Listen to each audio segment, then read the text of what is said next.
It was awesome.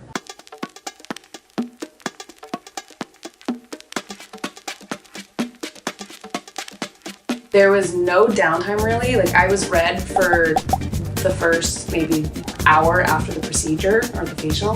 Then the next day, I was a little bit swollen and puffy. That's just probably because I assume it's from like the massaging and the needles. But other than that, I really had no downtime.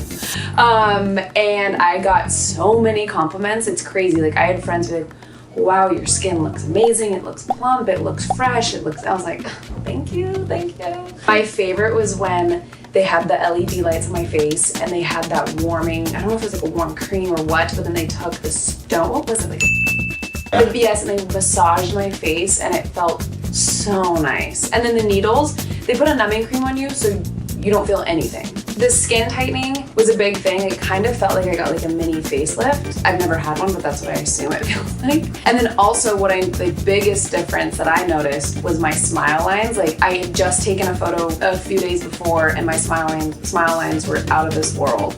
And then I looked in the mirror and I was like, oh, I could only see like a few here, and I was like, oh my gosh, which was a huge, that's basically why I came in, because my smile lines.